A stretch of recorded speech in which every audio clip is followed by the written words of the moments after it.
Dark net ലഹരിക്കടത്തിലൂടെ മൂവാറ്റുപുഴക്കാരുടെ ഉറക്കം തന്നെ കെടുത്തി എഡിസൺ കോടികൾ സമ്പാദിച്ചു എന്ന വാർത്ത വരുന്നുണ്ട്. 10 കോടി രൂപയിലേറെയാണ് ലഹരി കച്ചവടത്തിലൂടെ എഡിസൺ ഇതിനകം സമ്പാദിച്ചിട്ടുള്ളത്. അന്വേഷണ സംഘം കണ്ടെത്തിയ എഡിസന്റെ ലഹരി ഇടപാടിന്റെ വിശദാംശങ്ങൾ 24-ന് കിട്ടി.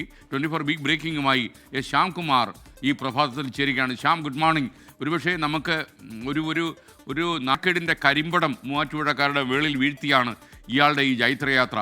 കൂടുതൽ വിവരങ്ങൾ എന്താണ്?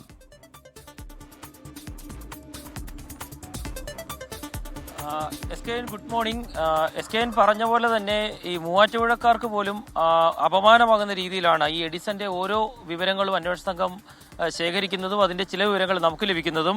ഇതിൽ ഏറ്റവും പ്രധാനപ്പെട്ട വിവരം SKN ഈ എഡിസൺ 10 ബാങ്ക് അക്കൗണ്ടുകളാണ് ഇയാൾക്ക് ഉണ്ടായിരുന്നത്. ആ ബാങ്ക് അക്കൗണ്ടുകളിലെ സാമ്പത്തിക വിവരങ്ങൾ പരിശോധിച്ചപ്പോഴാണ് ലഹരി ഇടപാടുകളിലൂടെ എഡിസൺ സമ്പാദിച്ചത് 10 കോടി രൂപയിലധികമാണ് എന്നുള്ളത് NCB കണ്ടെത്തിയിരിക്കുന്നത്.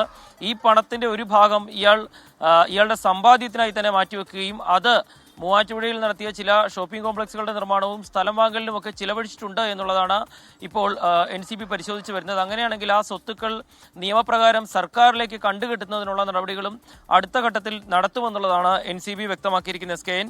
എഡിസന്റെ വീട്ടിൽ നിന്ന് പിടിച്ചെടുത്ത ഇലക്ട്രോണിക് ഉപകരണങ്ങളാണ് ഇപ്പോൾ NCB ഏറ്റവും വിശദമായി പരിശോധിക്കുന്നത്.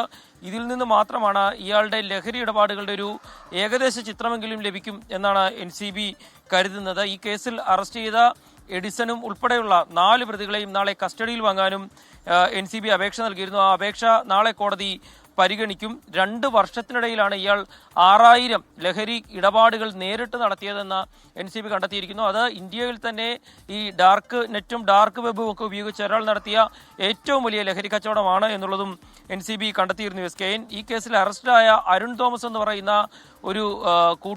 ഈ എഡിസന്റെ ഒരു കൂട്ടുകാരനുണ്ട്.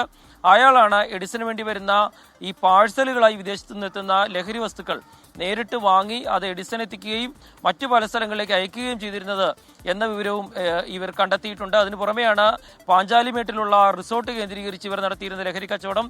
അങ്ങനെ എഡിസൺ ഒരു വല്ലാത്ത ഒരു സംഭവം തന്നെയാണ് എന്നാണ് NCB കണ്ടെത്തിയിരിക്കുന്നത്. 10 കോടി രൂപയാണ് SKN ഇയാൾ നാടിനെ നശിപ്പിച്ചുകൊണ്ട് യുവാക്കളെയും മറ്റുള്ളവരെ നശിപ്പിച്ചുകൊണ്ട് ലഹരി കച്ചവടത്തിലൂടെ സ്വന്തമാക്കിയത്. Okay, thank you Shyamkumar. എന്തായാലും കോടികൾ സമ്പാദിക്കാനുള്ള ഒരു ശ്രമത്തിൻ്റെ ഭാഗമായിട്ടാണ് അതിസങ്കീർണമായ ഡാർക്ക് നെറ്റ് ഓപ്പറേഷനിലൊക്കെ ഇയാൾ പങ്കെടുത്തത്.